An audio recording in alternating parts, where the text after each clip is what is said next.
Ancient Indian literature की बात करें तो वेदों की बात सबसे पहले कर लेते हैं। Vedas means knowledge. They are four किस तरीके से जीना है, किस तरीके से घर होना चाहिए, किस तरीके से लाइफ में क्या क्या करना चाहिए, वो सारी नॉलेज हमें इन 4 वेदों में दी जाती है। ऋग्वेदा, सामवेदा, यजुर्वेदा, अथर्ववेदा। तो ये चारों हैं, जिसमें से सबसे पुराना है ऋग्वेद, जिसे इंग्लिश में ऋग्वेदा कहते हैं। Rigveda is the most ancient work या बुक कह लो इंडियन लिटरेचर का। It consist of 1028 versus. इसमें 1028 वर्सेस लिखे हुए हैं। वर्सेस का मतलब होता है बच्चों छंद। It is a wonderful work divided into 10 divisions. Most of the verses are prayers of God. ज्यादातर इसके अंदर भगवान को किस तरीके से उनकी पूजा अर्चना करनी ये बताया हुआ है। दे were use during the yajnas. जब पहले के समय में यज्ञ किए जाते थे तब यूज किया जाता था। Among the verses those worshipping Usha the goddess of dawn. मतलब तो बच्चों उषा यानी कि जो गॉडेस ऑफ डॉन है, यानी सुबह सुबह की जो किरणें होती है, अर्ली मॉर्निंग का जो समय होता है। और गॉडेस ऑफ डॉन मतलब जो सुबह की देवी है, जो सूर्य देव की बेटी है ऐसा माना जाता है। Are fascinating. तो जो सुबह सुबह के समय हम लोग पूजा करते हैं, फैसिनेटिंग यानी बहुत ही अच्छा, बहुत ही मन भावन जिसे कहते हैं। This work describes political, social and religious matter of Aryans who were residing in the region of Sapta Sindhu. तो ये आर्यंस जो सप्त सिंधु में रहते थे, उनके रहना करना, उनका पॉलिटिकल जो डिस्क्राइब किया गया है यहाँ पे, पॉलिटिकली वो कैसे थे, सोशली कैसे थे, रिलीजियसली वो कैसे थे। तो आर्यनों की लाइफस्टाइल के बारे में इसमें ज्यादातर बताया है। सामवेदा की बात करें, 3 other Vedas were also composed after Rigveda. Out of them, Samveda was composed to focus on the process of recitation of verses.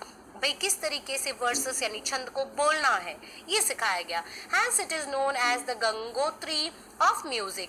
Yajurveda की बात करें, it is called a Veda of Yagnas. It is composed of both the forms prose and verse. ये pros में भी लिखे गए जिसे गाया जा सकता है और छंद में भी लिखा गया है जिसे बोला जा सकता है।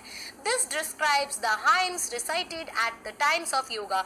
और हाइम्स जो भी हम उस समय म्यूजिक के अंदर बोलते हैं लाइनें, उनके बारे में कहा गया है। The religious practices and rituals, जो भी रीति रिवाज होते हैं उनके बारे में। Atharvaveda describes various types of rituals and संस्कारास। तो जो भी संस्कार किए जाते हैं, कब क्या करना है, कब शादी करनी है, क्या मुहूर्त होता है, क्या रीति रिवाज होते हैं, तो ये सारी उसके अंदर क्या दी गई है, इंफॉर्मेशन दी गई है। बात करें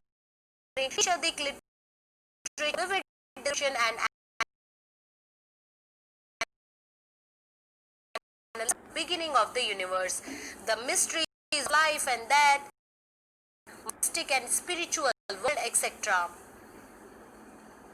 तो यहाँ पे देखो Brihadaranya and Chandogya are the earliest of Upanishad in the dialogue form. तो स्टूडेंट्स यहाँ पे उपनिषद के अंदर जिसमें जीवन क्या है, मृत्यु क्या है, मटेरियलिस्टिक थिंग्स, लग्जरी, इन सब के पीछे जो हम भागते हैं, तो बृहदारण्य एंड चंदोगया ये उपनिषद लिखे गए हैं डायलॉग के फॉर्म में। और they are 108 in all as mentioned in Muktika उपनिषद। तो स्टूडेंट्स ये नाम आपको याद रखने बहुत इंपॉर्टेंट एग्जाम में आते हैं। अब ब्रह्मानिकल लिटरेचर की बात करते हैं। Many Brahmanical epics were composed to understand the meaning of Vedic literature. Any critical appreciation based on Vedas composed in the poetic form are included in Brahmanical literature. Vedic literature are directive principles regarding behavior have been explained broadly.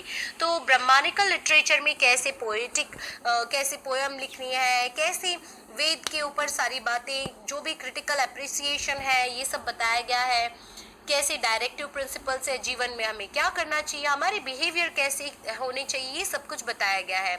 आर्यंकास की बात करें, Aranyakas used to spend their last phase of life in Aranyakas, making their ashrams in Aranyakas, या फिर उसे forest कह सकते हैं। They compose literature based on philosophy, जीवन की जो भी बातें हैं गहरी सोच वाली, which was the result of their deep thinking, it is known as Aranyakas. तो आर्यंस जो थे जिन्होंने फॉरेस्ट में रह के ये जो लिटरेचर लिखे हैं, उनके एक्सपीरियंसेस, उनकी डीप थिंकिंग के बाद तो उसको आर्यंकास कहा गया है। अब वेदांगास की बात करें, the Vedangas literature deals with the religious practices and rituals, grammar, astrology and astronomy. तो जो भी एस्ट्रोलॉजी की हम बात करते हैं, फ्यूचर ओरिएंटेड है, या एस्ट्रोनॉमी तारे सितारों की, हम ग्रहों की बातें करते हैं, ग्रामर की बातें करें, या रिचुअल्स यानी रीति रिवाजों की बातें करें। The Ramayana and the Mahabharata are the two great Indian epics. तो ये बहुत महान ग्रंथ हैं, लिखे हुए स्टोरीज हैं। The present form of these epics can be traced back to the 2nd century। The Ramayana has the story of Ramchandra the king of Ayodhya. तो रामायण के अंदर स्टोरी बताई गई है रामचंद्र की, जो राजा थे अयोध्या के। The Ramayana is the smaller epic than the Mahabharata. और ये जो रामायण ग्रंथ है ये छोटा है महाभारत के कंपैरिजन में। It narrates many attractive stories of adventure. और इसके अंदर जैसे राम सीता का हरण हो गया था, तब उनको बचाने गए थे, किस तरीके से बचपन में वो लोग खेलते थे, शरारत करते थे, किस तरीके से उन्होंने बहुत सारे दानवों का जो नरसंहार किया था, उनका वध किया था। तो ये सारी स्टोरीज उनके अंदर कंपोज्ड है। The Mahabharata is the world's largest epic, has 1 lakh verses। तो ये सब बच्चों याद रखना बहुत important है। This describes the war between Kauravas and Pandavas। Besides it also consists of numerous stories। और इसके अंदर बहुत सारी छोटी छोटी स्टोरीज का संग्रह है। The Bhagavad Gita a part of Mahabharata expounds the deep philosophical principles. और बहुत गहरी विचारधारा के प्रिंसिपल्स हैं भगवद गीता में। बच्चों आपने ये सब सुना होगा। आप क्या कीजिए, और भी बहुत सारे यूट्यूब पे एनिमेटेड वीडियोस देख सकते हैं भगवद गीता के बारे में, महाभारत के बारे में। तो आपको पता चलेगा कि कैसे महाभारत में कितनी अच्छी अच्छी बातें बताई हुई है और भगवद गीता में क्या डीप बातें बताई गई है लाइफ को लेकर। It conveys the message of achieving मोक्ष और साल्वेशन, यानी इंसान कैसे मुक्त हो सकता है, उसको सारी खुशियां कैसे मिल सकती है। ज्ञान, कर्म एंड भक्ति। डिवोशन क्या होता है, भक्ति कैसे करनी है, कर्म कैसे अच्छे करने और ज्ञान की बातें। Both the epics the Ramayana and the Mahabharata have been influencing millions of Indians and the literature for a long time. बहुत सारे लोग आपने देखा होगा जो भगवान को मानते हैं या फिर इन्फ्लुएंस होते हैं। कहा जाता है कि महाभारत को जो इंसान पढ़ता है उसको हर तरीके के सॉल्यूशन मिल जाते हैं।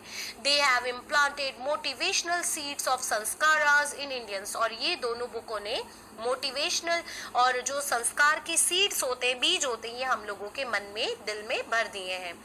During this period of Sanskrit literature was produced, which contained a good combination of religious and worldly aspects of life। उसी समय पे संस्कृत लिटरेचर शुरू हुआ और इसमें जिंदगी को जीने के रिलीजियस जो भक्ति भाव की या वर्ल्डली एस्पेक्ट्स होते हैं, जिंदगी के अलग अलग पहलू वो बताए हुए हैं।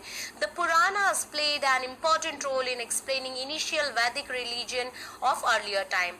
During this period many scriptures and smriti granths were compose. बहुत सारे वैदिक रिलीजन कैसे क्या करना है और काफ़ी सारे स्क्रिप्चर्स बने थे, ग्रंथ बने थे उस समय पे। These scriptures dealt with science and philosophy. इन सभी के अंदर साइंस के बारे में, फिलोसफी के बारे में लिखा था। फॉर एग्जाम्पल कौटिल्याज अर्थशास्त्र is a book of management. सोचिए कितनी पुरानी बात है। कौटिल्य जिसे हम कहते हैं, जिसे चाणक्य नीति, उनकी जो बुक है बच्चों, अगर आपने ये पढ़ ली, आप समझ लीजिए कि आप बहुत महान पारंगत हो जाएंगे। तो पर्सनली इस बुक को जरूर पढ़िएगा। Management as well as the book on various topics such as art, mathematics and other sciences.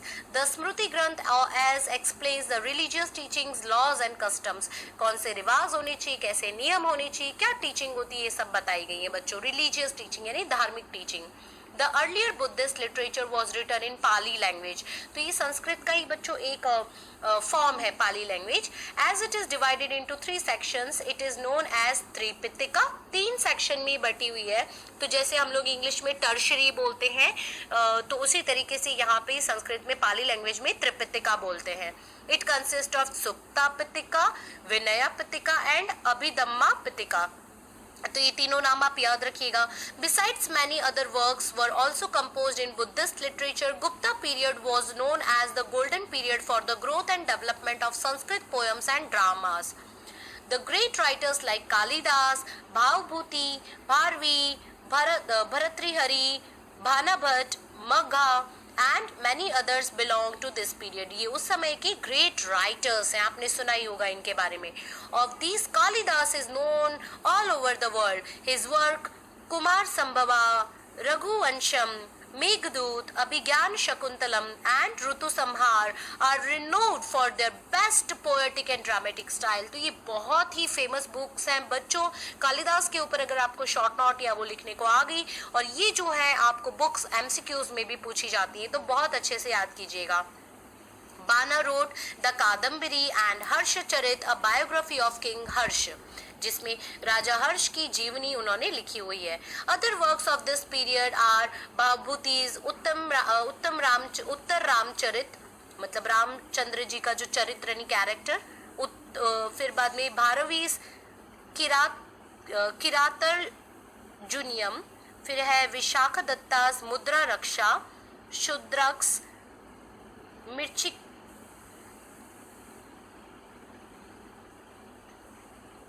Shudraks, Mirchakadikam and Dandi's Dash Kumar Charita. The subjects of these were political events, romance, allegories, comedies and philosophy. तो ये जो भी subject के जो work हम कहते हैं कि ये अलग अलग थे, इसमें कॉमेडी थी, रोमांस था, अलग अलग बताया गया है बच्चों. अब बात करते हैं आगे. Versus were composed in earlier from Gujarati language. In the course of time, Gujarati language developed and many literary works were composed in it. The heritage of Gujarati literature was made prosperous by literary contribution of Narsi Mehta, Mirabai, Dayaram Akho, Premchand, Pritam and others who composed beautiful verses, Garba, narrative poems and chappas etc. तो ये आपने मीराबाई के दोहे, poems, Narsi Mehta के तो सब सुने ही हैं. After the scholars like Narmad, Naval Ram, Kishore Lal, Mashruwala, Panna Lal Patel, Uma Shankar Joshi, Mahipat Ram, Rupa Ram Nilkant, Govardhan Ram Tripathi and others enriched the Gujarati literature through their work. तो इन महान लोगों ने बहुत ही Gujarati language में अपना काम दिखाया था. The four Dravidian languages Tamil, Telugu, Kannada and Malayalam developed their own scripts and literature. Tamil is the oldest of these with its literature belonging to early centuries of the Christian era. तो तमिल जो language है बच्चों ये Christian era से belong करती है. According to tradition, 3 literary gatherings and sangams were held at which many sages and poets recited their compositions. तो अगर हम लिटरेरी गैदरिंग्स की बात करें, कब इकट्ठे होते हैं लोग, तो 3 संगम होते हैं हमारे देश में जब पोएट्स या साधु संत इकट्ठे होते हैं और अपने अपने कंपोजिशन को पढ़ते थे. They contain many themes like political, war and love. The famous work of this body of literature includes Ettuthokai, composition of 8 poems, the Tolkappiyam, grammar and the Pattupattu, the 10 songs. Thiruvallur wrote the famous Kurai, which in verse deals with many aspects of life and religion. The Shilpadikaram and the Manimekalai are some of the most famous works of early Tamil literature. तो बच्चों ये Tamil literature की बात थी. अब देखो